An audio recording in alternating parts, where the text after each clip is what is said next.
Hello everyone and welcome to another um, premier draft of Brothers War with the alchemy cards, and there's some amazing rares here. I mean, I assume this is amazing.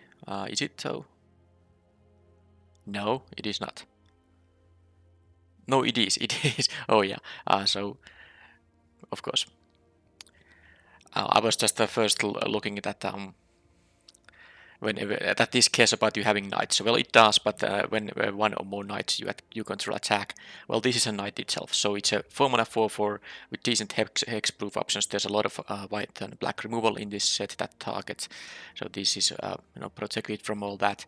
And then when you get to attack, you will get some free cards from the spellbook here. Now, I think Titania's Command is still going to be my pick. Maybe if this was a mythic rare, I would take it for collection purposes. It's 2 colors, and Titania's Command is just a 1 color card, and it's an I win card almost always when you resolve it. So it's the better card. This is a really good card, and I would have taken it over any of the uncommons and uncommons from the pack for sure. Alright, so I didn't get to pick an alchemy card. There's an alchemy card here. This is actually not that amazing.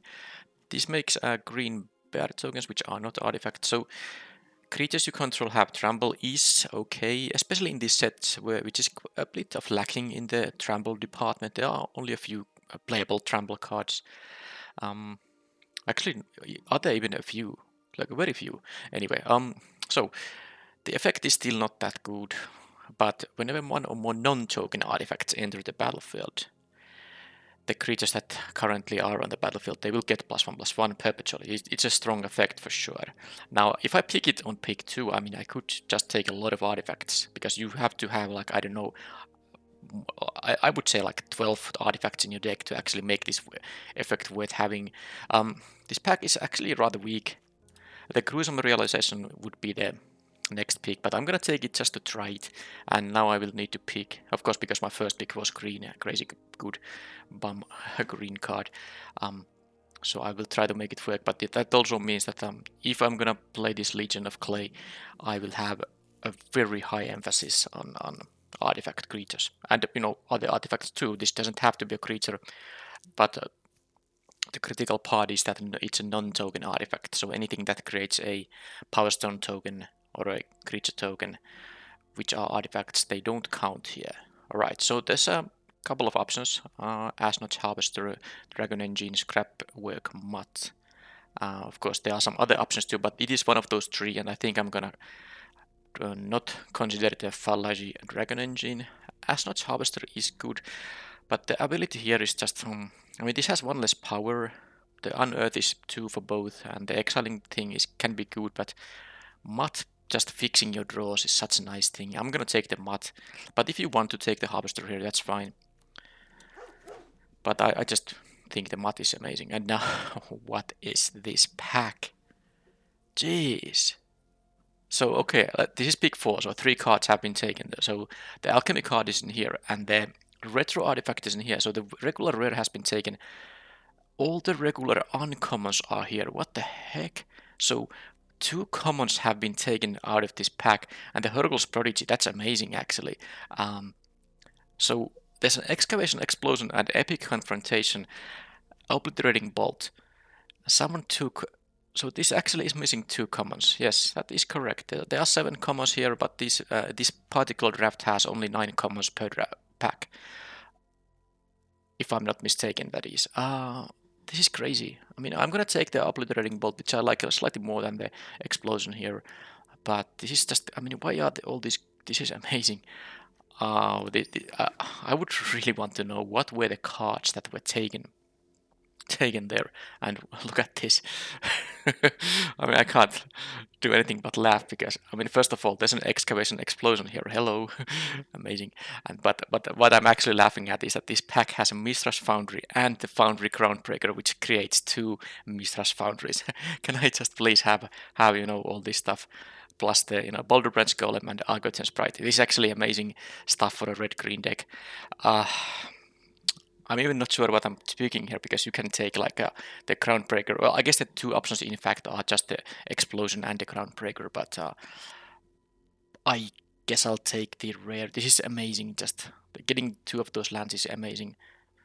But why? I'm actually passing 2 excavation explosions. That's amazing. Well, I just take this here because this is really good. I mean, you get a ramp here and you get 2 Mr. Foundries, which means that you can attack with two twos. You know, you get those for free. Of course, the activation costs mana, but the better part is that you can also attack with 1/2/2 with the threat of activation with the other land to make it into a 4/4. That is significant upside. Alright, but now let's keep in mind that I might still be interested in doing the Legion of Clay thing. So what I'm taking here, I could take the Ichor Wellspring, you know, maybe. This color combination isn't the greatest. I mean, red has some sacrificing stuff, green not so much. There's also the Epic Confrontation here, which is just good. So I'm gonna take this because I passed 2 of those, you know, excavation explosions. Maybe I should take a removal spell here.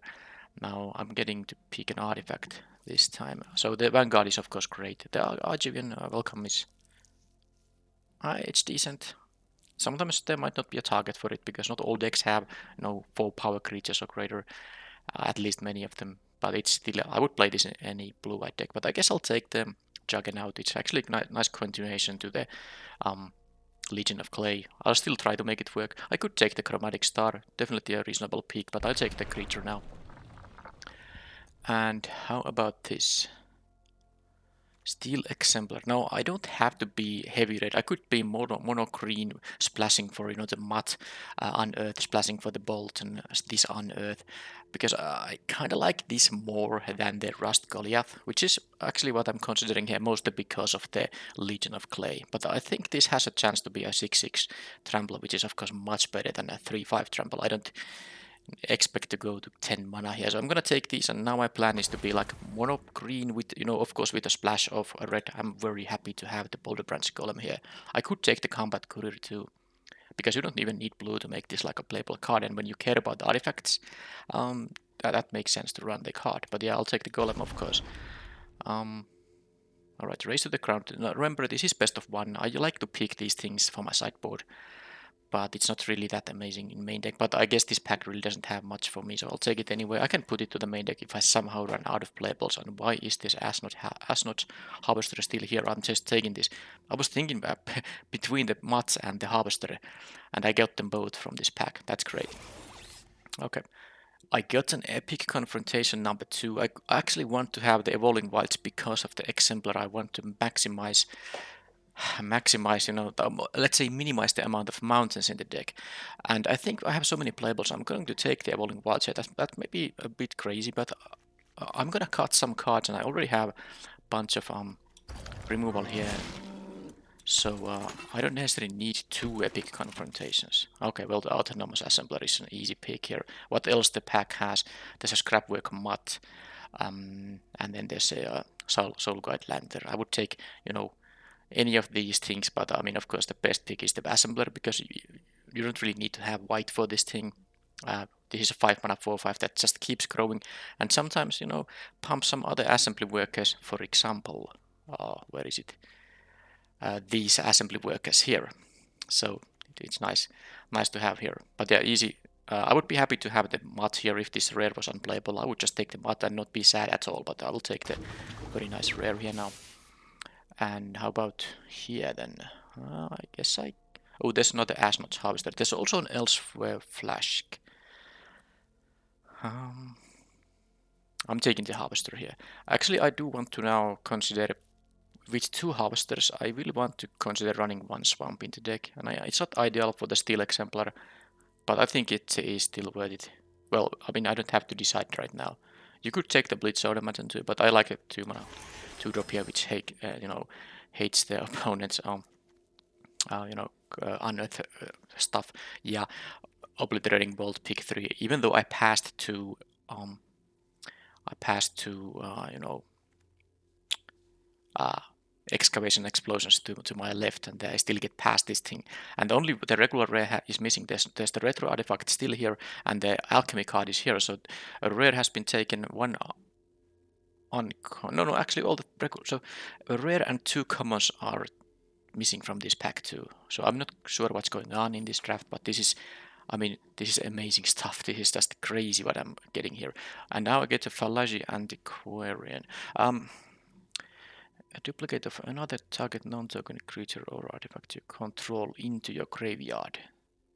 So any creature or artifact, it gains unearth 3/3 haste for 4. I mean, it's good, but I'm actually looking at the refractor here. It would be nice with the harvesters, but I guess I'll take the alchemy card. It's gonna be fine. So you have a 4 mana 3/3 haste, and then you get some kind of a cheap unearth attacker to your graveyard. So it is okay.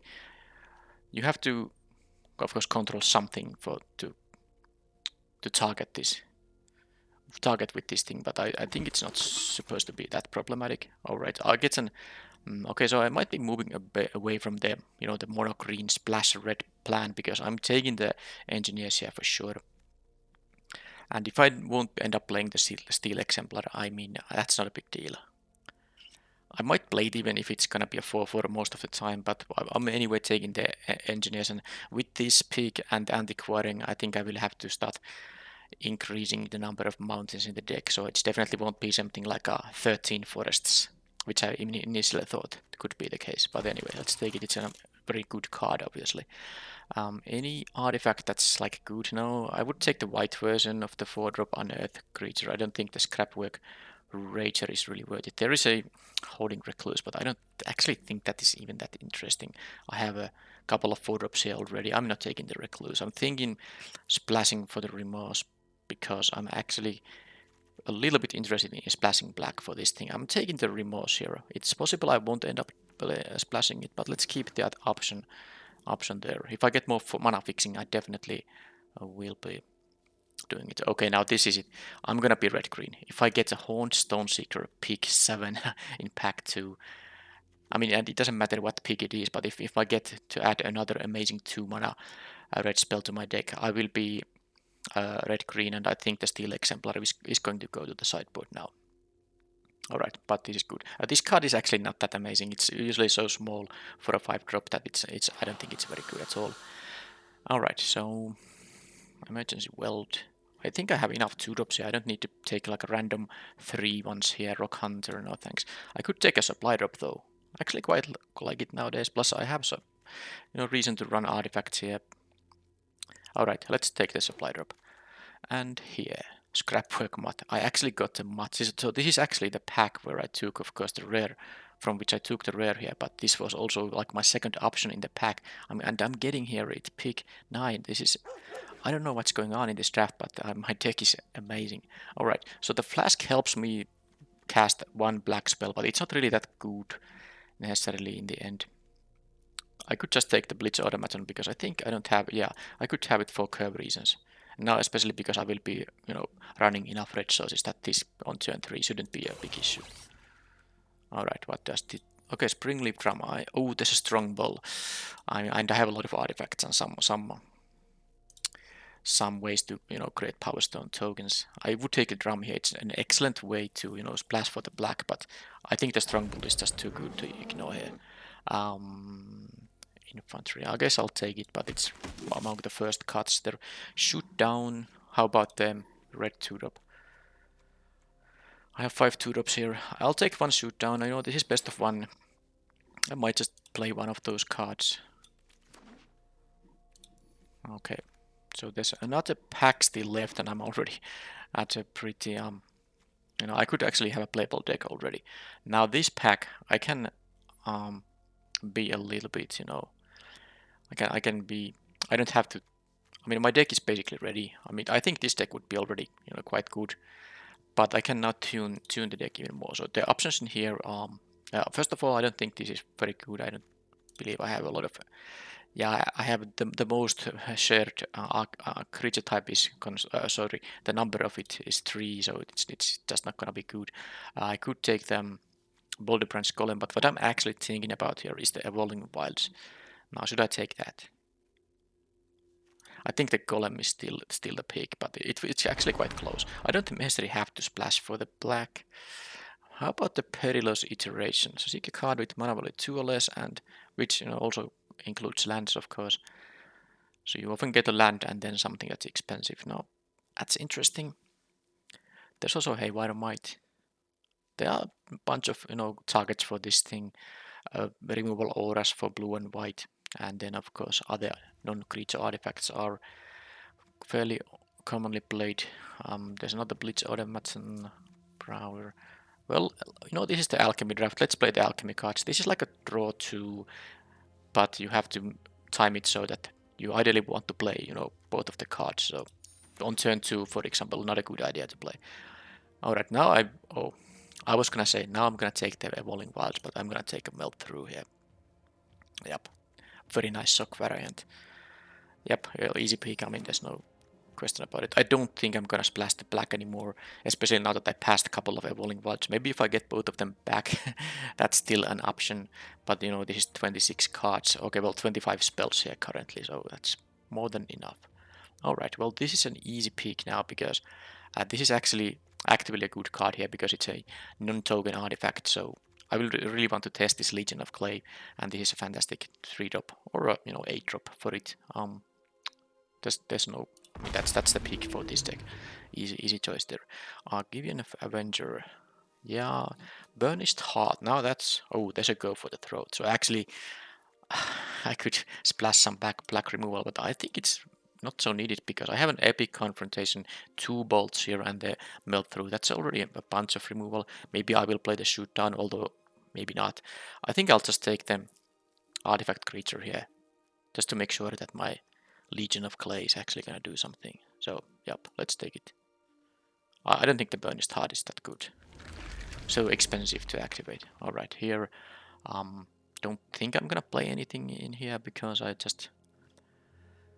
I mean, I don't have space in my deck. Something like a Giant Growth is good, but I just have so many cards to make that I don't think I can include it in the deck. I have a couple of supply drops which are actually better in this deck because of the Legion of Clay. So, yep. Also because of the Strong Bull. Which means I'm gonna just take a random uncommon because highest. I'm not gonna play second Shoot Down or anything like that. Oh boy, this pack has 3 cards which I want all of them. Melt Through, Crusher, and the Strong Bull.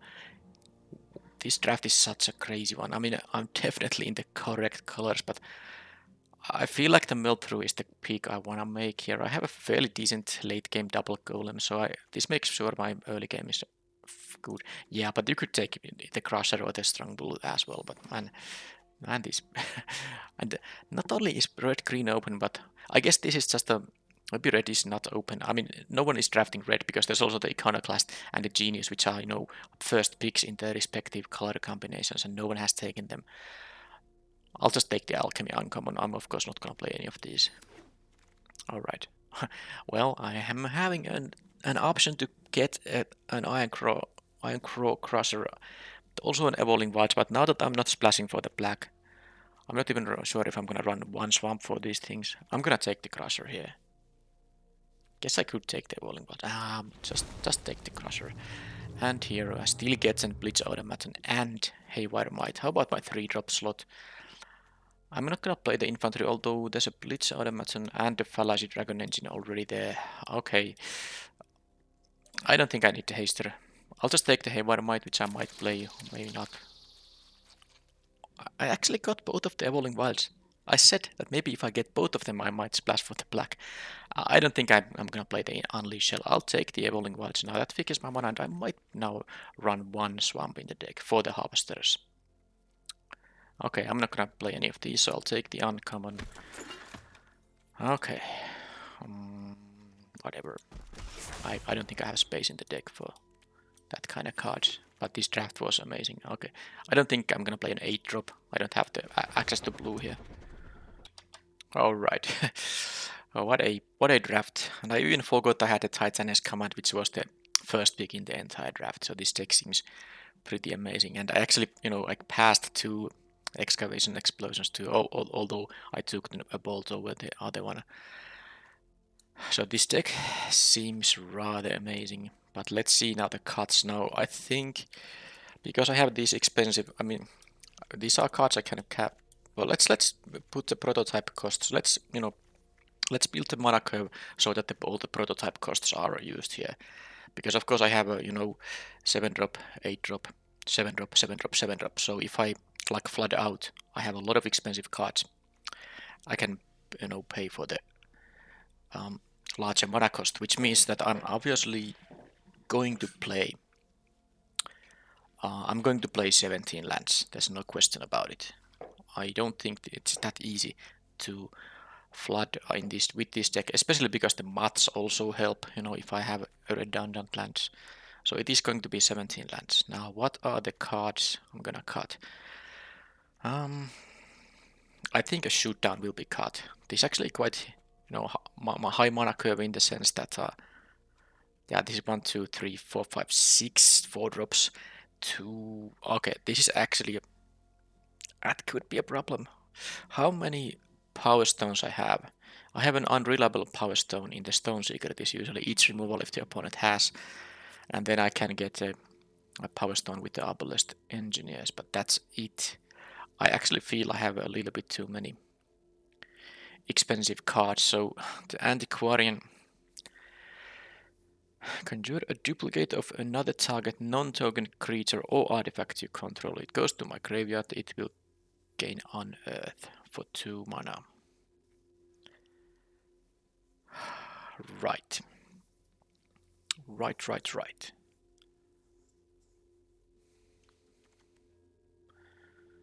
Wait a minute. Unearth is... I'm just thinking if I can... If I give Unearth the supply drop, can you use it?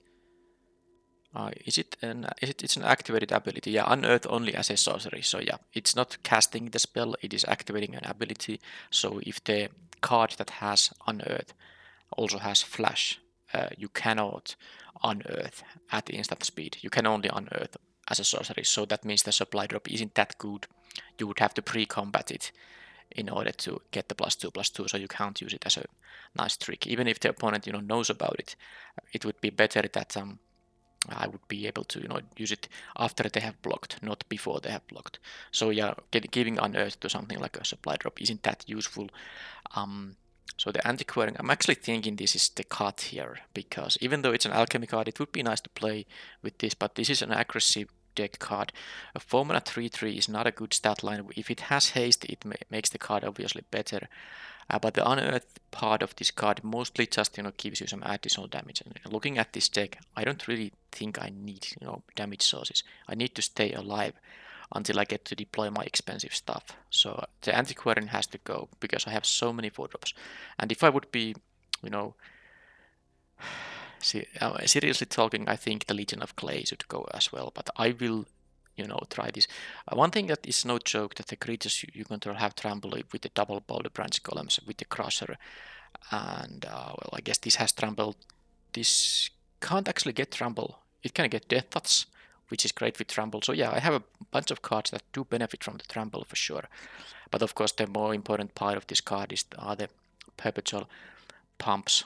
But yeah, anyway, I'm gonna play it. I'm gonna play all these 4s, and I think, I could maybe even cut the Juggernaut or the Argivian Avenger. Of course, I'm not gonna cut the Command or the Assembler, which are just so great cards. But if I would want to make my mana curve a little less heavy, that's an option. But I guess I have a mat which I can also use to discard expensive cards. If I have 3 expensive cards in my hand, I can use mat to draw into lands. So I'm gonna keep these also because these are artifact creatures which are great to play after the Legion of Clay is already on the battlefield. But yeah, conscripted infantry is an easy cut. I think the supply drop could be an easy cut, but I also don't mind having some tricks here. How about the 2-drops? Okay, I think the might is gonna go. It's cute, but it's not guaranteed that it will always have a target, and I really have trouble cutting cards because I will still cut 3 cards here still. Yeah, I think the perilous iteration is actually... man, when I picked it, I was just thinking that I will want to just play this card regardless because, Alchemy draft is only for a week and soon I can't play this in limited. But looking at this deck, I don't necessarily need the additional draw power, and I have a very good chance that if I play this on turn 4, for instance, I get something that I can't even cast, or maybe I get like a Bliss Automaton, which I can't cast for 7, and then I still have to play it before I have to discard it. So I think if I had a lower curve deck, this would be a nice inclusion, but as it is, I am going to cut this because I still need to find 2 more cuts. And I think the Strong Bull is a cut here because I don't want to cut too many creatures, by the way, but I think the Strong Bull is a cut, even though I have a lot of artifacts. That is 14, but this is not the kind of deck that needs to, grow. I mean, I have a lot of brick creatures. This is on defense, this is just a 3 mana 2/3. This, of course, is a big threat in the sense that it can be a very big attacker. Opponent has maybe hard time blocking this thing, but also you can just finish off the opponent with the pings. Let's say you have 5 mana usable, 5 mana available, and then you have like 4 artifacts. That means that you can at any point deal 4 damage to the opponent, which might be enough to finish them off. But still, I feel that this deck might not need it, and I'm really struggling to make the cuts. I have here. Actually, I don't have that many 3 mana plays. If I cut the Strong Bull, that's only like 3 mana plays, and actually these things are something I would maybe want to play as a later drop, but yeah, let's say that this is such a bad, card when you don't want to use the ability. And of course, I don't have a lot of sacrifice fodder. I would have to sacrifice actual creatures. Of course, I have unearthed creatures here, which is a great thing to sacrifice too. But I think the Strong Bull is going to be cut. And now my final decision is probably, because I'm fairly certain I will play 17 lands. Yeah, because something like a Titania's command, it's so annoying, and you can't use power stones to cast this thing. It's so annoying to get stuck at 4 or 5 lands when you have this in your hand. You know that you just win the game, or are very likely to win the game if you get to cast this thing. So I'm gonna play the 17. I don't really think it's going to be a problem, to flood out. I don't expect it to be a problem. So with 17, that means I need 1 card, and I feel like a supply drop could be it. So here I have 9 non-creatures. That's a lot of removal. 1, 2, 3, 4, 5 removal spells. And then there is the Legion of Clay, which is, the 6th non-creature, and Titania's Command 7th. And then there's 2 supply drops. These are the 8th and 9th. Maybe 1 supply drop will suffice, because I don't really want to cut any other creatures here anymore. So 1 supply drop goes away. That still leaves me 13 non-token artifacts for the deck, and also I can double dip with the unearthed creatures, which I have a bunch of. That's actually 5, and then there's a Juggernaut that's 6 in fact. And yes, I'm going to play 1 swamp in the deck with double Evolving Wilds, and I can get the 1 swamp rather easily, and while still not hurting my mana for green and red too much. So this is the deck, minus the lands. Yeah, sadly I won't be playing the Iteration or the Antiquarian, but I don't think this is the correct deck for them. And of course, when you have this many playables, you always have to leave something good to your sideboard. So this is gonna be... And yes, with the 1 swamp, I actually forgot about this. I mean, 1 swamp, 2 Evolving Wilds. Ah man, I should play the Remorse. I definitely should.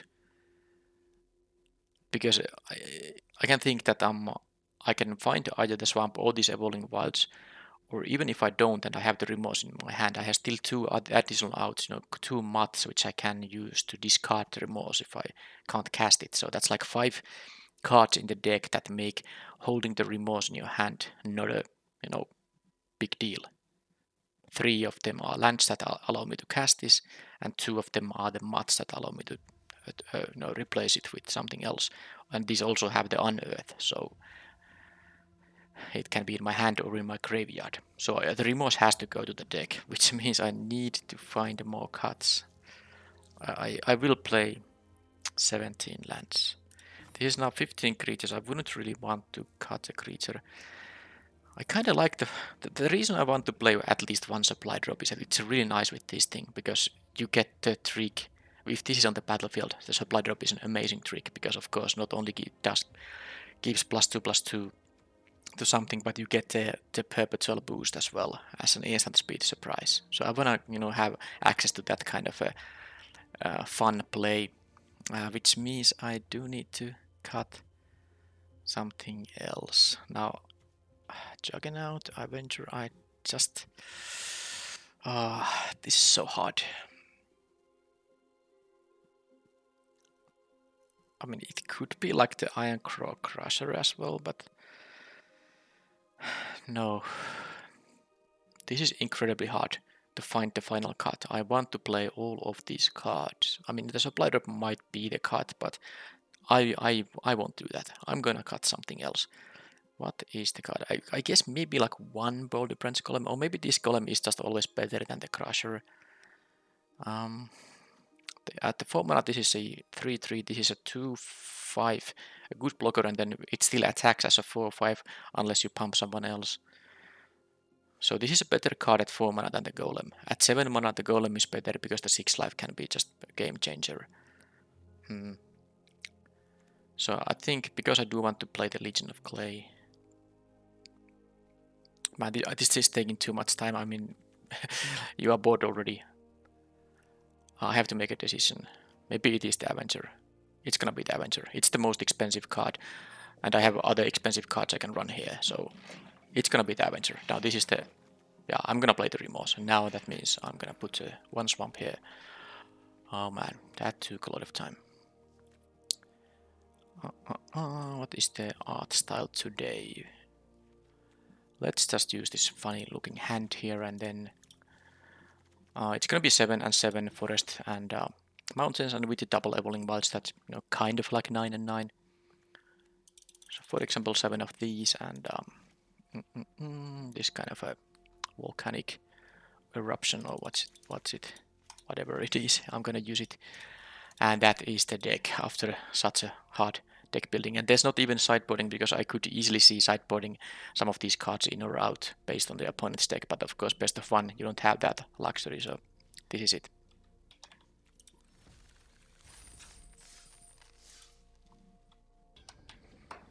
Okay, and now I'm in fact platinum ranked like I promised, so maybe this the quality of the opponents will be good as well. This hand, by the way, is going to be pretty good, especially if the Stoneseeker you know, survives, because this means I have a turn 4 with that land draw. I have a turn 4 assembler, but okay, at least it wasn't a disfigure. Anything else? Please, just a creature. I probably will epic confrontation most creatures unless I draw like a creature I can play, because I still have the bolt in hand. Okay, well, I have 2 bolts now. So please don't remove this guy. These are all sorceries, so I won't be playing any spell this turn, which is not big deal because the opponent didn't play any 2-drop, so not like a... They are not getting ahead on the board. Now if they can't kill the Stoneseeker, and if they couldn't kill it with 2 mana, what 3 mana spell can kill in this format with these lands available? I don't think anything that costs 3 mana. I got an Uprising. Okay, so they went for this. This is an Alchemy card. You can maybe pause and read it, but it turns your lands into creatures, and when they go away, they still get the lands back. But that's fine. And it leaves the battlefield, so it doesn't matter if they got exiled or bounced. When this leaves the battlefield, they get a forest. Alright, anyhow, let's just play the Assembler. Now that I can play it on turn 4, I'm very happy about that. I'm not exactly that interested in killing these. Of course, the problem with this, when you do this on turn 3, I mean, it's an actual problem. If they want to use the mana from those lands, and of course they need to, it's early in the game, they can't use the creature part of it. They don't even have Vigilance or anything. Okay, so yeah, they can kill the Assembler, but they actually lose one of their lands. Now, this is not necessarily what they... No, sorry, of course that's not the case, because they do get the, you know, the forest back. Yeah, because it left the battlefield. So it was good for them. Oh, Legion of Clay here. Well, let's do it. I mean, what else there's to do? I have a couple of mods in the deck. Maybe I shouldn't play the land yet. No, I shouldn't do that. So now my creatures will have trample, because if I play the land I still can't use these spells, so now any artifact, non-token artifact I get will give me some boost. I don't have a lot of creatures to pump, but I mean, if it is an artifact creature, and most of my artifacts are creatures, at least it will get the pump, and of course, if the Stone Seeker is still alive, it will become a 3/3 as well.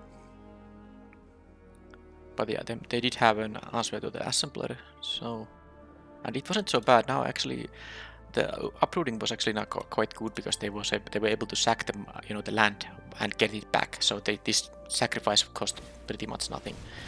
Okay, there goes my Power Stone token, which I currently don't need, but if I draw one of my expensive artifacts, I will need. Okay, well, I mean, can't do anything else than this here, really. At least it went to exile, so in case they have like a emergency weld, they won't get it back from the graveyard. Now, I need to draw something. But I will keep maybe one land in my hand because of the mods. But I also have 7 drops, cards in the deck, so definitely. How to do it?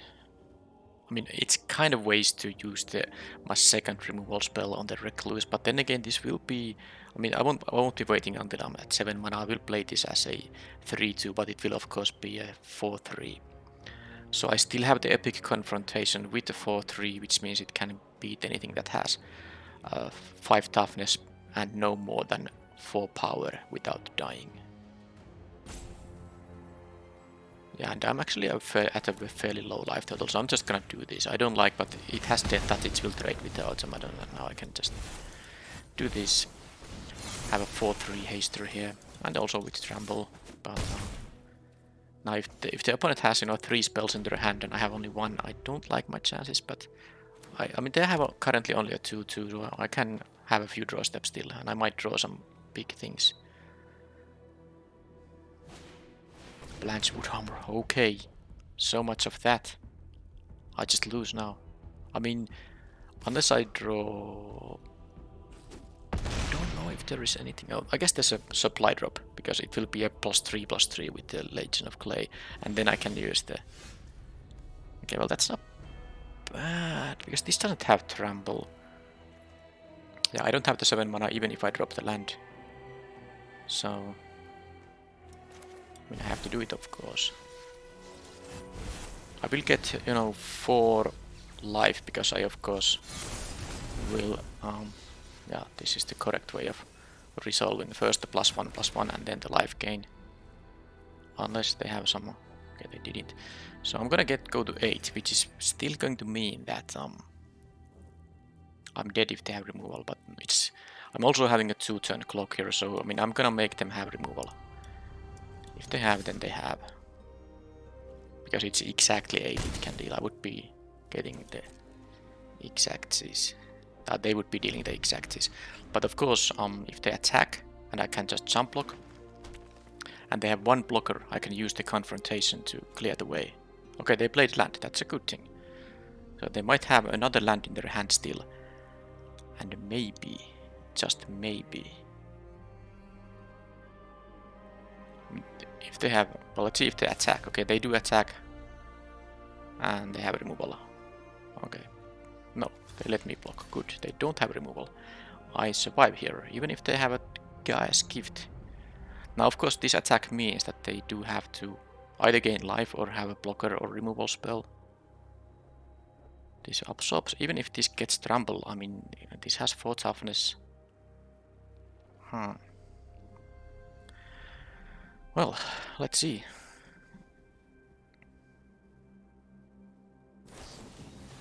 Well, that is a Gaia's Gift, but it's not enough. I mean, the final card is removal, or if it's a creature I can kill with the confrontation, that's it. I mean, they didn't have to make that attack. Maybe they can. Oh, okay, that is. Well, I mean, they lose their. No, they just went for the. They get. Oh, they get 1 life. This is actually funny because they get 1 life, but this is gonna be a 6 power creature. Wow. Yeah, they could have sacked, of course, the forest, but they didn't want to. Now this goes to graveyard. They can get. Wow, I even drew land which didn't help me. So this was They had actually 2 spiders in their deck. That was great. I mean, well, 3 actually, but 2 of them were the gold ones. So, okay, I understand their play now. They forced me to jump block, and all they needed that I don't have. Actually, it is pretty nasty for them because they. Okay, I'm gonna explain it to you. So they definitely make the correct play because they knew that even if I have a removal spell on the spider, they will actually get 1 life out of it. And this was a 5 power creature. Okay, I guess I could have drawn an artifact or something, but my removal had to be either one that re-exiles or you know the kind of thing that epic confrontation is, which you know adds 1 power to the creature. Because if it was just you know, excavation explosion. I don't have it in my deck, but if I drew that, well, I guess I could have trampled. Well, that, you know, you get the point. That opponent couldn't really. I mean, it was a very specific card that I needed to have to win there, but I'm glad I did.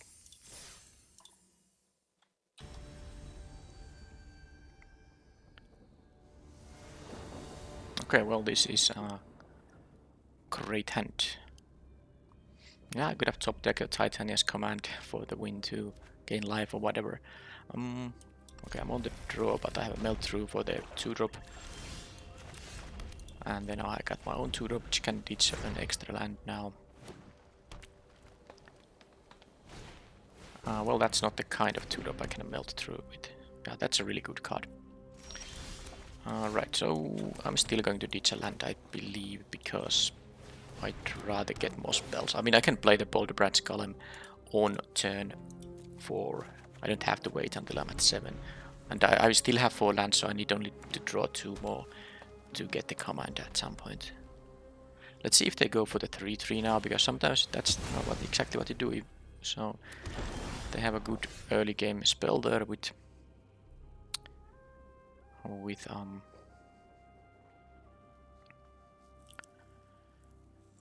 the option to, you know, have it later in the game as some kind of creature as well.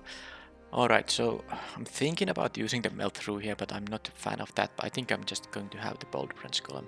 Let's actually just do this thing, and I think I will still discard a forest. It's kind of counterintuitive with the command in my hand, but I'm gonna get there. Okay, so options. Do I want to have melt through up? I think this is the spot where I might just use the Evolving Wilds. Yeah. I get my swamp here. And yeah, there's still 5 lands now. And then maybe this is my next turn play, and then I might double block. I don't know though. I'm not gonna double block. No blocks. I mean, actually, Titania's command is a little bit better if I have creatures on the battlefield, so I can take the 3. I don't expect to be able to attack, although I could attack into that guy.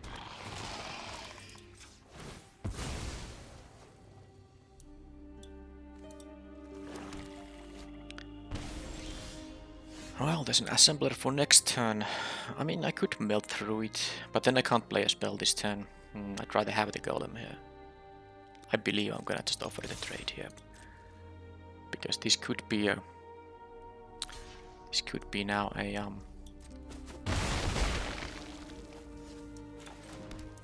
If I draw now still a land, and I know I have discarded 2 of them, I might not hit my 6th land drop on turn 6, but I mean that means I hit a spell. That's not bad either, especially because I have all the mana. So I can play the assembler on the next turn, and then I mean, unless I have something else that I want to play, depending on what I draw and what the opponent does, of course.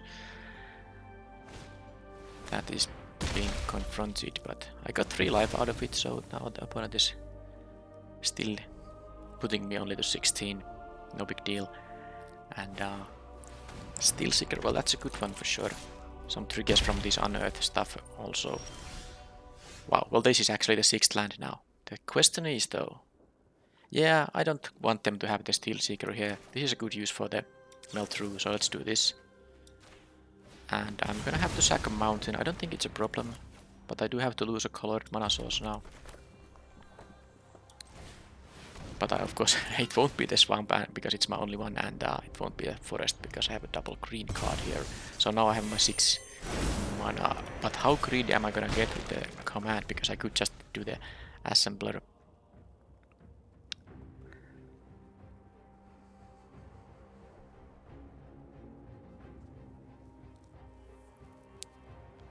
Now this is an assembly worker. Yeah, it is. And then these are also, and I can of course target any assembly worker with this. But I think I mentioned that during the draft. Alright, so let's see what they have. 4 spells left. They are at 5 mana. They have this the card drawing on Earth. This mask isn't. This requires like maybe 7 mana to be like a significant impact. At 6 mana you can make a 3/3. It's okay, but I don't expect them to be doing that anytime soon. Well, they do have other cards in their hand as well. My 3/4 can block a 3/3. I'm not sure if I want to do that because I would rather make this into a 5/6 with the Titania's command, but also if they do attack, I'm gonna force them to... Okay, well, scratch that. Okay, that cannot block. That's fine. I do need to trade with the Warblow. Oh. Engineers. Insane. So what I can do is... I'm gonna of course kill the Warblow with the ping. And then I could attack with... No, this 3/3 can block the Mistress Foundry. So this turn is like a little bit inefficient, but if I do the Titania's command right now, I can also exile the graveyard, but I don't think it's worth it. I mean, the last 2 modes are such an amazing combination. So I do think that the Death Toucher is annoying enough that I'm just gonna do like this. Ping the 1/1. Oh, they're holding priority. They could have a Giant Growth there. Well, I suppose I'll see it. I mean, this ping trigger will at least trade with a Giant Growth, and I wouldn't mind if they lose a Giant Growth on my ETB. I still have a 2/2 left here. Now they do. So that's that. Now I do need to trade with this guy anyway. It will trade with my guy no matter how big it is. So I think I will be attacking with the Groundbreaker. Now I guess the Groundbreaker can just hold back the 3/3 as well, but I don't actually mind if they attack, so let's do this now.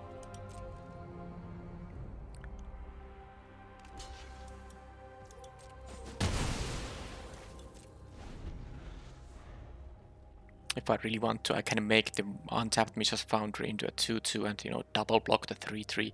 They are down to 2 cards in hand, so if that's not an instant speed trick, I don't mind trading that guy away, but then again, I don't want to lose my land. Yeah, I think it's not a good idea. If they attack, I believe I take 6 here because of the Titania's command. I'm definitely not blocking that guy. Let's see what they do. They didn't unearth the Rager, so they have something else they want to do. Because I don't think they're going to make a 2/2 from the Jadecrafter. Okay, they kill my Mats, but I don't think it's a big deal. I have other stuff going on. So I think this turn is going to be the one where I'm gonna Titania's command. Because 4/4, 4/3 attack into this board, I get 2 4/4s more. The other alternative is to have the assembler here and then next turn do the command. They would also draw a Gix's Keras. That's also always a risk against the black deck, so I think I need to stop being greedy and just do it. Well, I can still lose this much, so I should leave the mountain in my hand. Alright, so this and this. Thank you very much. Attack for 8.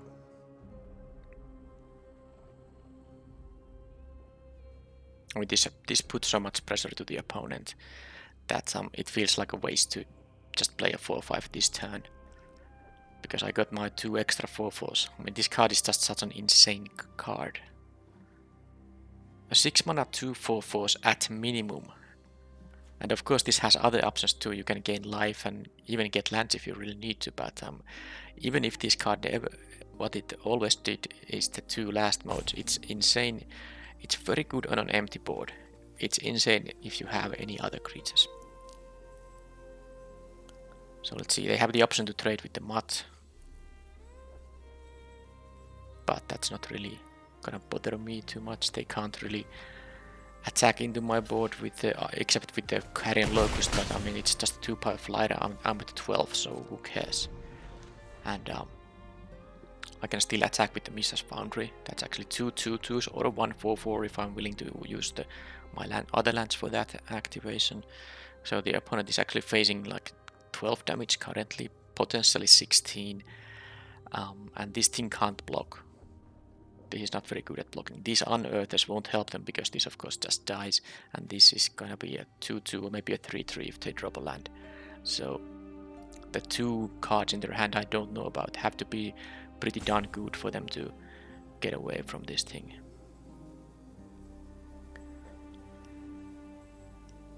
They are thinking, so at least they do have options. But maybe they are all bad and they think, what is the option that gives them like a slight chance to win? Well, Skyfisher Spider is a good start. They get to deal with the transmog. I mean, they can sack this thing which is not doing anything anyway, and they can kill one of my guys. And this will gain them life when they block. But then I have the assembler here still. It's not great for them. But that was a good start. Oh, Juggernaut also very good. So they will double block one of my guys, which is no big deal. And then I'll play the assembler. I can't do this because then I don't have mana to cast the 5-drop, so yep, I won't be attacking with the foundries now. So I get to clear the board. And they get to gain actually 6 life because both of these will die. No giant growth this time.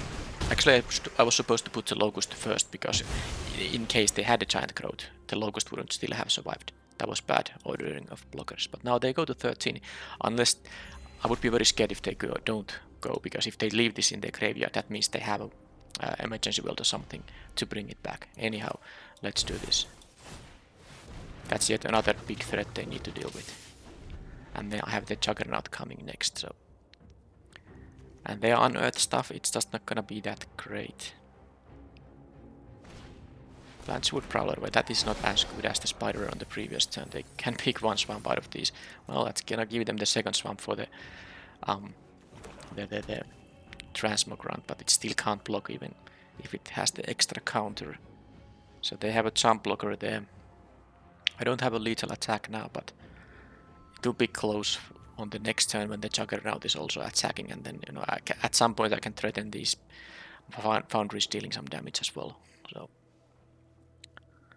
okay, they are dealing with my stuff, but now they are at literally no cards in hand, but they do have 3 cards in their graveyard, but they still are of course taking a beating here. They need to top deck like a crazy still. Okay, so that's not gonna give me any kind of a victory this turn. I'm just gonna play the Juggernaut. Of course this confrontation is a really good one because now I can deal with a potential blocker. They are not gonna go for a jump blocks yet, and why would they? I mean, they might even draw like a Power Stone Fracture. So they can jump block later on with this guy. But now I'm of course attacking with potentially with a hasty 2-power guy and the Mishra's Foundries. Okay, so they tutor for the top third of the library, which is around 7 cards.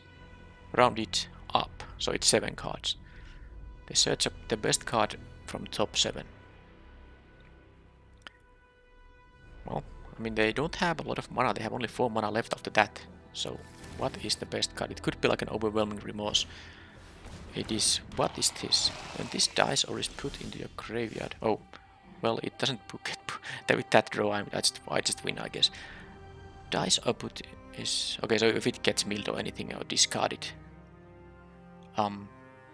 Okay, so yeah, this is nice 2-mana 3/1 with unearth, and it creates more unearthers. So it's a very aggressive card. So do I have an actual win here? Yes, I do, because I know they have nothing here. So let's just do this. And do this. Sorry, opponent, I was wasting time there. I was wasting time, but I wanted to, look at the card. It's an alchemy card. I didn't know. Well, I knew what it does because I have read the spoiler, of course, but I can't remember everything what I have read. So this is a very nice one. 2-mana 3/1 with unearth 2. But when it, I mean, you are going to get another one. So basically, This is a 2-mana 3/1 that gives you 2 3/1s to your graveyard that you can unearth for more damage. And 3 power unearthers are no joke, because that damage can add up quickly in a tight race situation, or if you just play an aggressive deck. You have suddenly you have like an extra 2 3/1 hasters for 1 turn. That's 6 damage. So this is a really nice one. But yeah, the Titania's command won the game, unsurprisingly.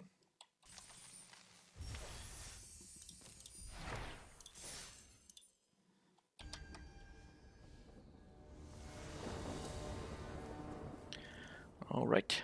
Yeah, well, I do have all my colors and the 2-drop couple of removal spells. This deck actually has a bunch of removal, but it still has a nice amount of creatures, so I don't think I'm gonna get removal flooded that easily. So let's just play the Harvester for now. I might bolt this guy, because then they don't get the Power Stone, but let's see, they might have just a better target for the removal. I don't want to use all my removal, even if I have a lot of removal. A random 2/1 is not the kind of card I want to remove, usually. Well, that's just great, but I mean, that I will exile, because this has Unearth, and of course the ETB trigger happens. Now this is an amazing card, so now the next card they play will have a +1/+1, and if I let this die by normal means, of course, then the Unearth causes the ETB to happen again, and then the next card they play, creature card play, will get the counter. But anyway, I mean, any removal would be fine, because this exiles it anyway. Let's just let's play the 3 basics here.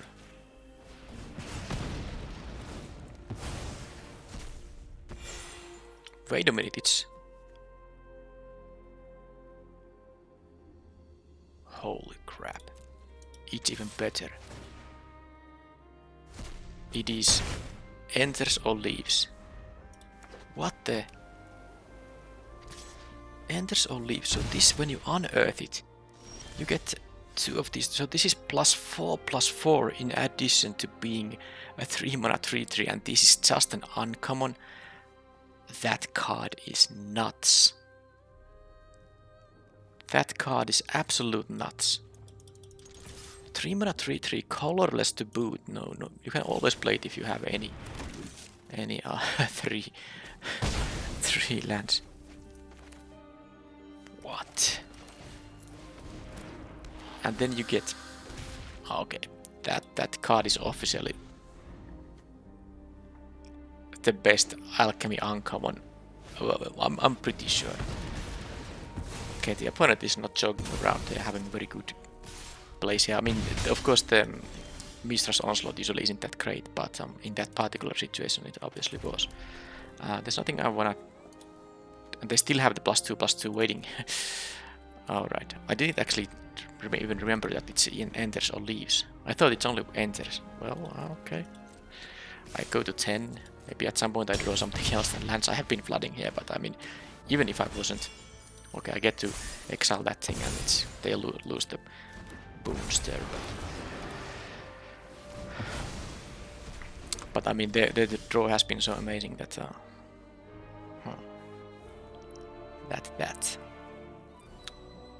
even if I didn't flood, maybe... Well, I guess if I didn't flood, I would have blockers on these guys. Now, a dilemma here. How do you say it? Dilemma or dilemma? Whichever it is. This is a good blocker already as a 2/5, but on the next turn, I can play it as a 4/6. Problem is, if I draw a spell, then I'm taking 3 damage. I think I don't want to take the 3, so I'm gonna play it as sad as it is. I'm gonna play it now. And I hope I keep drawing spells, so then... Of course, if I just draw a land, it might have been worth. Okay, well, now I'm happier actually, because now I saved 5 damage. And I drew a spell as well, so this is good now. I could start attacking actually. I could start, because I have a 4/5 to block with. I mean, I'm gonna deal 4 damage here. Yeah, I'm gonna do it. And of course, if they do like a double block, that doesn't matter at all. Don't imagine them doing that. With my mods, I maybe should leave both of them right now here. Is there a scenario where I want to So if I draw a spell, I mean, I guess there's a scenario where if I draw a spell, I want to have access to all these mana. So I have currently 6. On the next turn, I might want to have access to 8 mana, which I won't have if I don't play one of these mountains. So let's say I want to unearth these, maybe activate these and still play a 5 mana spell, which I have in the deck. For example, the Miser's Juggernaut. So I think it's better to do this, because if I draw a Mutt, I still have 1 mountain to discard. So let's hope they don't draw anything like amazing here. That is...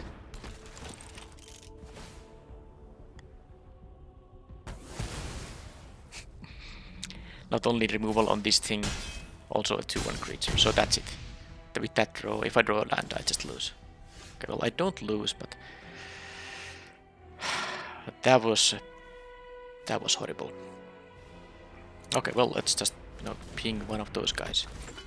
I had a good draw. I mean, I needed to draw well here, so I did draw, and I'm still in the game because I have blockers for the. I of course cannot attack now, but let's hope they hit a pocket of lands now, because that was nasty. All right, Mutt, getting me something else.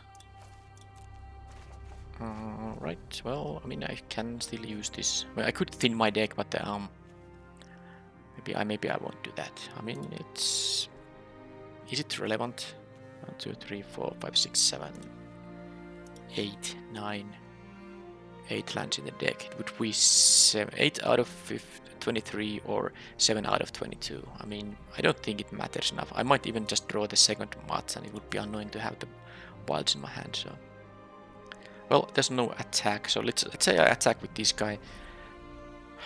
I might have to jump this thing. Yeah, I don't have good blocks here. They can attack with yeah, I can't do it. I can't attack now. Man, this Loran draw, and this has to be their draw, because otherwise they would have killed the Crusher on a prior turn. I'm pretty sure they top decked the Loran once I played the assembler. Just after I played the assembler here. Oh, they just have. And this is gonna give them a Scry 2, which is amazingly valuable at this point in the game. Well, the opponent had a good draw. I had slight flooding here. I mean, I guess if they Scry 2 the bottom I like, but this is gonna 1 on top. Not great, and they can attack with their Vanguard now. There's no... I don't have a good block on it. So I have to just do it like this. I'm actually a bit surprised they attack with... I guess they have like some kind of burn effect, but I don't mind that happening at all. Oh, Boulder Branchy. Well. That is... I have 2 of these in my deck. I really needed this specific draw here. Well, I mean, let's obviously play it. But they have 1 on top. But the thing is, I am now at 7 life, so... I mean, even if it's a removal spell, it's not gonna make them win the game. They played a land. Wow. Now this thing has first strike, so the unearthers aren't that great. I'm gonna save them a bit, because I can... this is actually a crazy set of draws. But whatever they drew, it's in their hand, because I'm sure they didn't keep a land there. So... maybe it's like a pump spell, which is quite useless actually now. Let's say it's a Whirling Strike. +2/+0 and first strike, and trample doesn't help when they have a 6/5 and a base 2/3 there. But yeah, I might just win the game. I'm gonna sack a mountain, I think. Yeah, this is 1 earth, but I don't have double red spells. I don't think I have any. So even if I draw a red spell, I think I can play a red spell still and unearth the Mutt. I do have a double green. Yeah, I don't know if there's much difference, but I mean, next turn I can attack. Now there's actually something to consider. Do I want to play the Evolving Wilds if I want to unearth this, 1, 2, 1, 2. It actually might be the difference between... but I also want to... I'm not gonna play it because I might wanna just discard it to draw a card. Okay, now we see what it is. It's a Pyrrhic Blast. Oh, that was so sad for them. Because of course they attacked me to 1, and then I drew the Golem to get out of this range. That was amazing. So now they have of course drawn 2 fresh cards. The Strongbull isn't gonna deal 7, it can deal only 2 currently. And they have 1 card left, so I can go for it now. Pretty sure of that. Yeah, I drew a land anyway, so I'm gonna first start with this thing. Get rid of the Evolving Wild so I can play the untapped land here. Okay, well that's gonna be good, but I think it's just time to go for it. I mean, what card? Even if they have another Onslaught, that's only 2 jump blockers, so... Now I have the mana to activate this thing and pump it with the other one, because it's only 1 untap, which I have available, so... How are they going to survive this attack? If they have something there, yeah. So I'll just quickly check if Mishra's Onslaught would have helped them. I don't think it would have, because they block the 6/5, 3/4 and the land. Yeah, because this is gonna deal 4 thanks to this other foundry. So they block 3 biggest guys, which are 6, 4 and 3 damage dealers, and I still have 2+3 coming. So even if they had a Mishra's Onslaught, I had exactsies here. And they didn't have, you know, of course, Onslaught is artifact creatures, they have these, but I was at high enough life total. Okay, that was a great top deck for the opponent when they got the ETP destroy an artifact, but then my Boulder Branch Golem was just backbreaking for the opponent. But that gain 6 life is just amazing.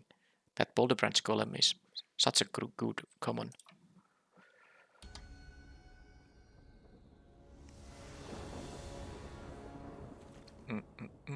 Don't have the red, but I have a Mutt, which can dig into one, and have the Harvester, and I can play the Confrontation. That's 3 playable spells, obviously I keep it. I have 2 Evolving Wilds and 7 Mountains in the deck.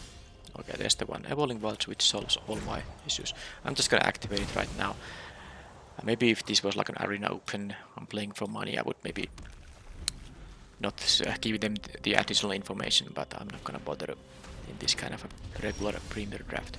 Alright, so I am willing to trade here with the Mutt, but am I willing to actually...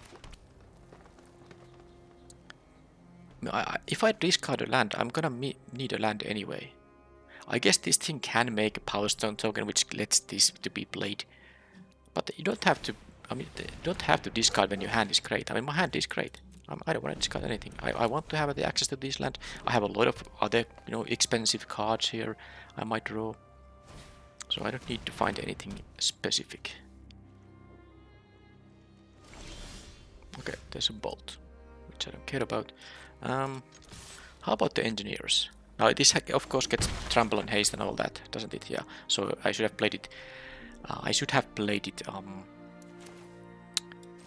You know, pre-combat if I want to make a 3/3 out of it. But I actually do want to get the Power Stone token thanks to me having a lot of you know, expensive artifacts I can cast with help.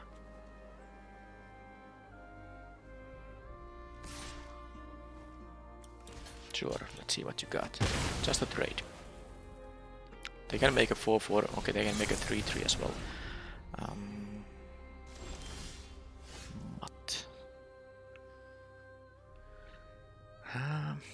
The good thing is that I can actually get rid of the Jade Crafter from the graveyard with the Ashnotch Harvester, and I might even do such a thing that I'm gonna Mutt the Harvester in my graveyard and then haste it right away. When it is in the graveyard, that is. It's not there yet. So I think here I'm going to just play this my own Golem as a 3/3. I'm still 2 mana away from the 7-drop, so let's not get too greedy. Plus it's, you know, actually making my Confrontation into a more reasonable card. It's still not reasonable enough to deal with the 5/5 token they might be making here, but I'll see. If they make a 5/5, well, okay, let's... Am I willing to block here now? I guess I should be willing to block here now because I can't attack with the Golem anyway if they make a 5/5, but they didn't attack. They didn't make a Golem, but there is my Legion of Clay. I have all these artifacts. Oh yeah. No attacks. I'm slightly surprised they didn't make a 5/5. I guess they just have more lands and want to make even bigger creatures. But let's see now the Legion of Clay in action. Because I'm gonna get some nice triggers out of this. I mean, that can actually get totally out of hand here, because each of these artifacts will pump my team here. So they can make a 6/6, which I don't mind at all. I think I'm going to go for the Mutt into Discard Harvester, unearth this thing. That's still gonna be 2 triggers from the Legion right away. Oh, they actually choose to make it the... Okay, they have a Bushwhack, which, you know, not a big deal. It's I can trade my 3/3 with their one of their spells. Okay, Stone Seeker. So of course I want to play this first, so it also gets them. Oh man, but I don't quite have the... I'm 1 mana short of the best.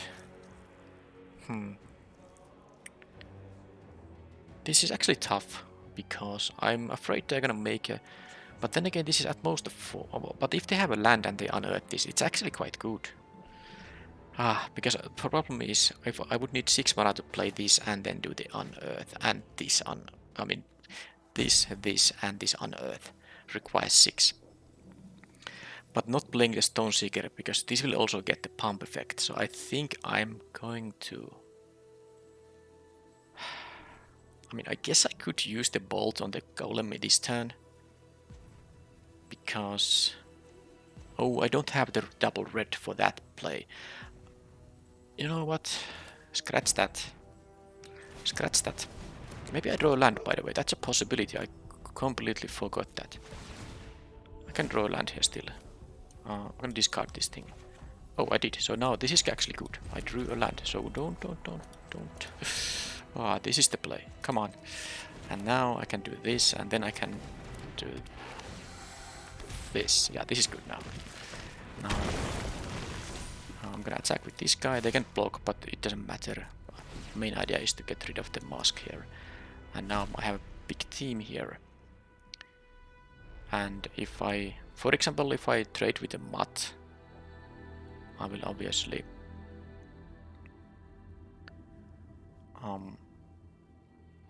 get it in my graveyard, which will trigger this Legion again. It's nice to see this in action now. I think I had it in 1 game, which it was maybe the first even, where I eventually was able to win with the Haster, which had picked a couple of buffs with this thing.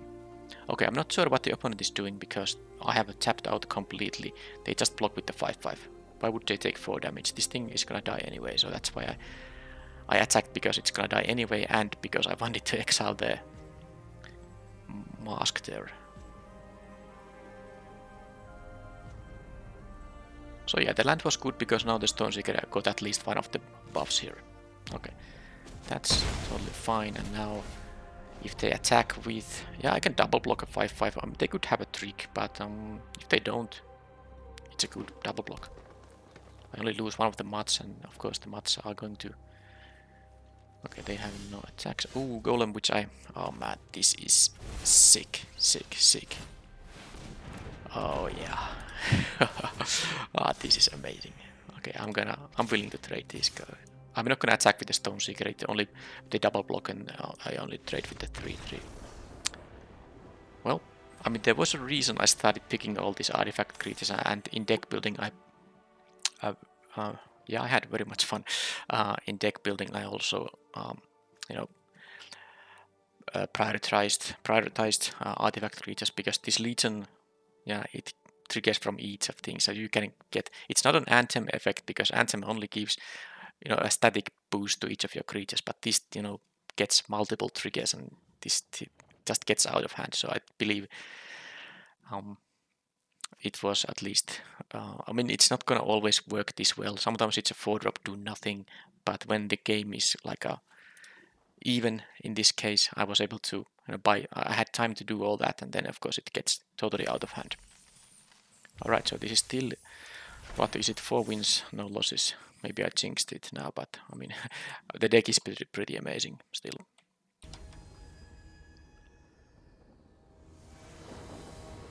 Okay, another totally reasonable hand. I have all the colors, even the double green for the Titania's command.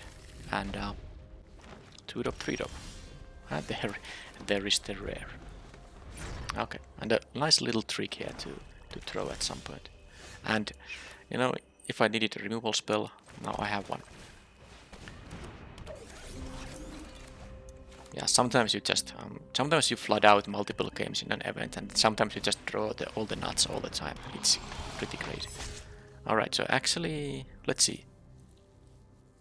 What to do? I could have a 3-3 hasty attacker here. I quite like that actually now. The Power Stone doesn't help casting the command anyway. I'm gonna go for it.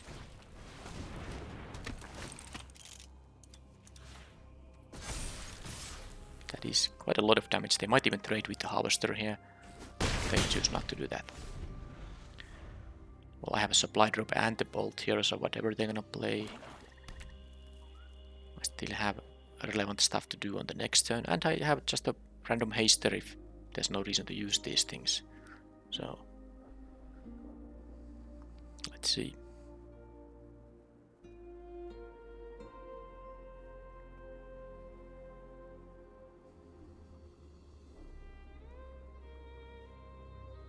Maybe they have like an epic confrontation, which is a reason to leave this creature on the battlefield. They can just deal with my engineers that way. Gigamole. Okay, well that's gonna mill some. Well, it doesn't mill any creatures, so this is no closer to. And they are not willing to trade with this thing. That is actually quite something. So, I could use the supply drop, but the problem with that is that they might block the Harvester and I still lose it. Unless I just attack with the engineers, but that's such a... It's also so that if I could be able to use the supply drop this turn, then next turn I have the Blitz Automaton and the Bolt up. Because I do have the mana double red for that. So, but if I attack with both and they block the 3-1 supply drop, the Gigamole dies, but so does Harvester. If I only attack with the engineers and they don't block, what do I do that? Post-combat bolt? I don't like that. I don't like it at all. I'm gonna just bolt it now and deal 6. This is you know, aggressive. I have a haster, I have a pump effect, and does it matter here? I mean, this way I can deal 6 here, and they are going to have to be. They need to. I mean, I still have the supply drop, making this, for example, into a 5/5. It can attack into most things, maybe some crazy rare. I guess there could be a Death Toucher. Yeah, Death Toucher, but then again, if it's a Death Toucher, it won't be that big. I can just trade. Alright. And I have the I win game button here, of course. Well, it's not maybe always, but it's quite often. Alright, so they this time get to mill 2 creatures. One of them is pretty good one. Well, I mean, both of these are good, but of course the other one is crazy good. Now, do they have an emergency weld for that? Because if they don't, they're gonna lose it to the Harvester.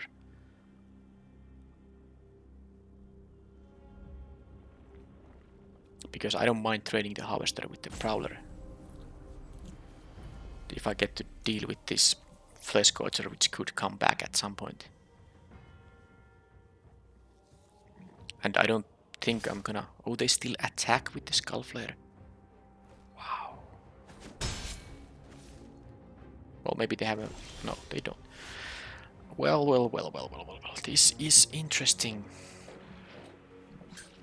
So if they have the Black Exile spell, it gets cheaper for each... Okay, so it is a 3-mana spell, so this Confrontation is a little bit risky now. Of course, with the supply drop it's not that risky. So if they have like the -3/-3, I can respond with the supply drop. But if they have the Exile thing...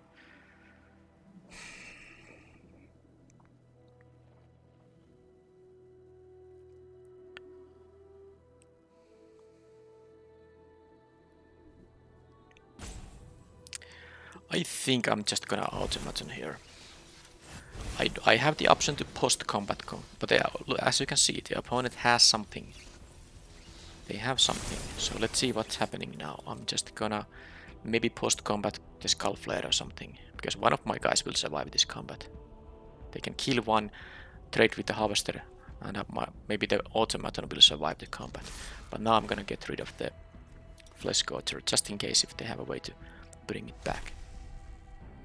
This black-green mill deck should definitely play all the emergency welds they can get. Now what is their trick of the day? Sylvan Smite. Oh, they have another one. I think I exiled one. Yeah, they had two. That's a really good card. But now I have the mana to do this. So I don't have to worry about the Skull Flare anymore. I can still have the supply drop. On the next turn I actually threaten lethal with this thing, but they might have a big blocker. Of course if I draw a land. Titania's Command is a thing. I can also have a... Oh, this is even... Yeah, regardless what I draw here. I can have 2-3 power attackers, but man, that didn't quite get me there. Wow. 2 Death Touchers. But then again, maybe they don't block the Harvester. Because this is just a win if they let it through, because the supply drop will be exactly enough. So yeah, of course if my unearthed creature can, you know... Let's take a creature away here, because they have the Ash not there. So if my unearthed creature can trade with a actual creature, I'm very happy about that.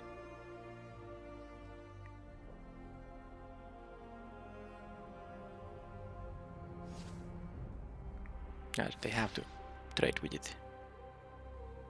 Well, they don't know about it. They don't know that I can pump, and they didn't wanna trade, so this is a victory now. Haha, I knew it, that when I have the supply drop in the deck, it's gonna do something great, and it did. I totally understand them not blocking. Of course, I could have had any red or green pump spell as well, but of course the opponent has to play in a way that gives them the actual victory. So as not, of course, they still had creatures in the graveyard, so they could have started making those tokens. Now they are tapped, but it's still something to use. Something to use to stabilize and then start to work on my life total.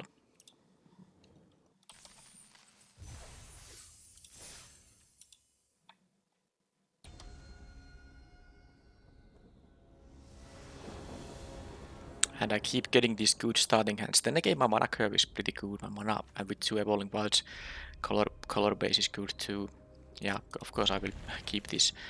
And the Groundbreaker will be nice one as well.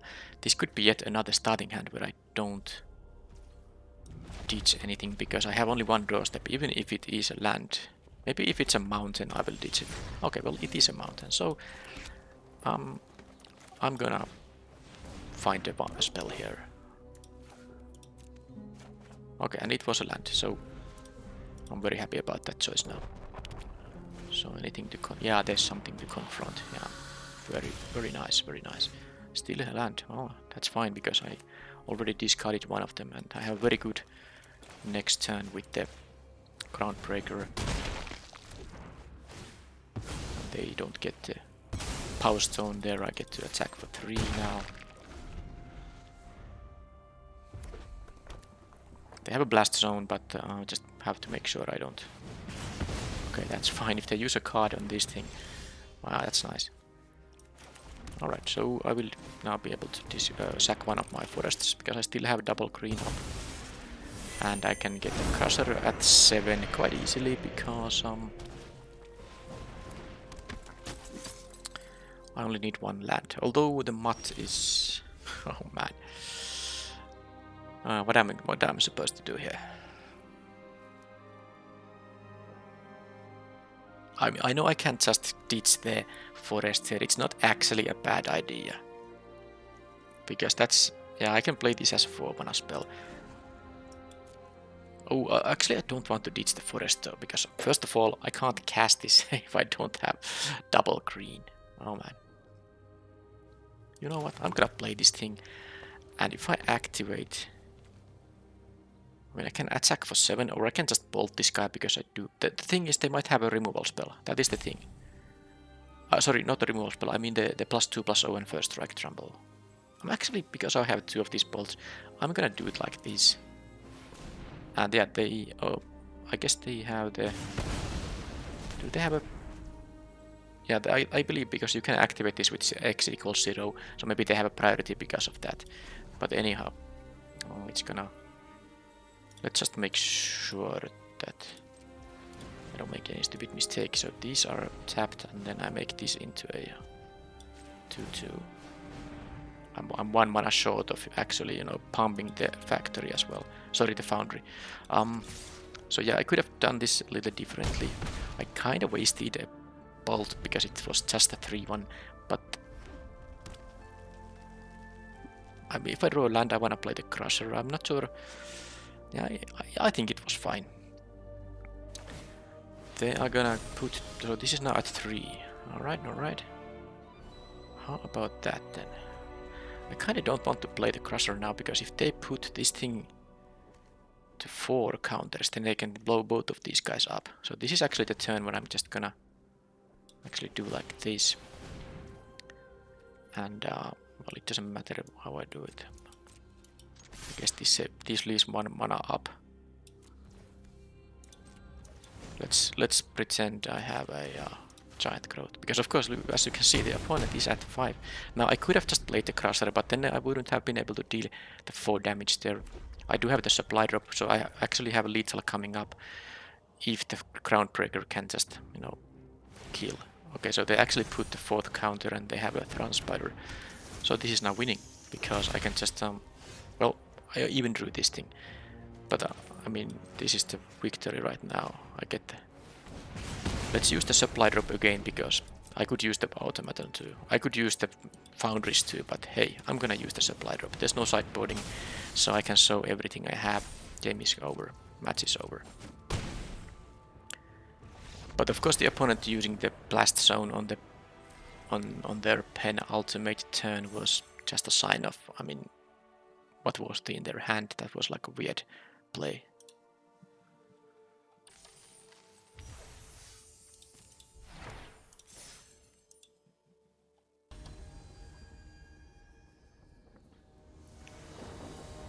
I go first. Ah, what a hand. You know, this can... I mean, I'm gonna keep it because I have actually 3 playable spells, but this can backfire if I don't draw something specific. But I'm not gonna not mulligan this hand, because, you know, like I said, I have these playable spells and I have also the command in case I do draw the lands for it at some point. Now, Harvester is gonna hit more. And I don't mind trading with the random 2-drop here. That would be fine. Oh, first forest here. So I haven't had any kind of... Well, maybe I had like a very slight mana flood at some game, in some game, but I mean, most of my games have been just perfect draws, perfect hands. This hand wasn't perfect, but I drew well with this, especially. This is quite nice. I'm thinking about killing this thing, because currently my confrontation isn't gonna be able to kill anything too big. I have 4 mana because of the Power Stone, but this is double green, so I can't cast it this turn. I kind of want to get the swamp with this as well. And I have the bolt here, so I'm gonna do it like this. Trade here. I mean, not trade, I trade the spell for this creature and attack for 6. But you don't have to crack this. I'm gonna at least see what the opponent does.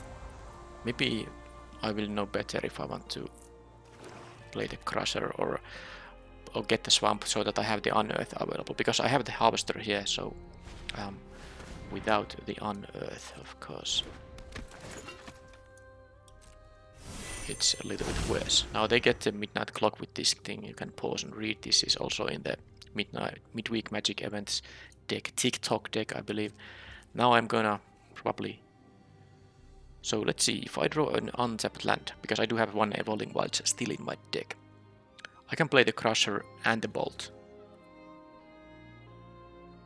I think I'm gonna go for the green, I mean, for 2 reasons, the Crusher and the Titaness command.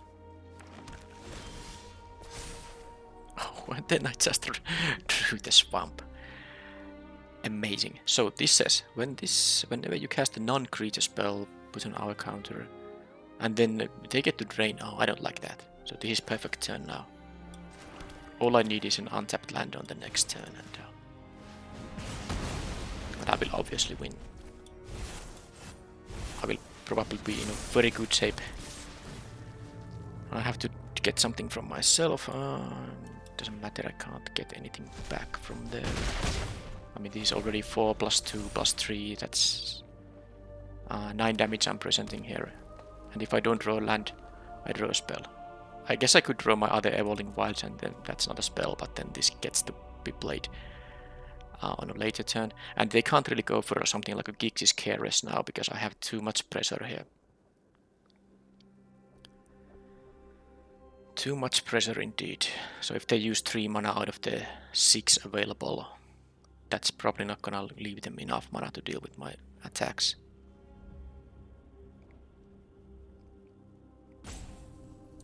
Well, this deck is amazing. I'm a double Obliterating Bolt. I have good 2-drops, good late game, good bomb rares. Yep.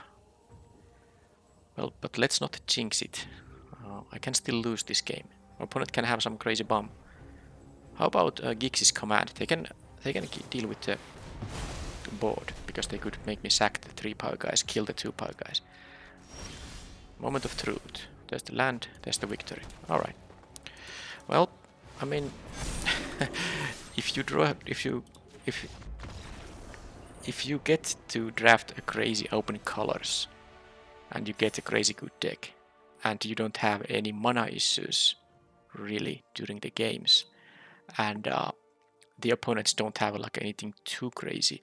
One opponent had a crazy good top deck, but then I countered it with my own crazy good top deck. So that's how you get 7 wins with 0 losses. And this was all even at the platinum rank, so it was not like I had some amateurs against me. Yeah, I had no issues with my draws, my starting hands, the risky starting hands, if I had them, at least I had in my last game, that didn't matter because I drew what I needed. Yeah, these 2-drops, these removals. I actually had a fairly low amount of melt-throughs throughout the event. I don't recall casting this more than like... Well, I recall casting it once. Maybe I cast it some other time, but of course this is still very good. Yep. What can I say? I never drew the Dragon Engine.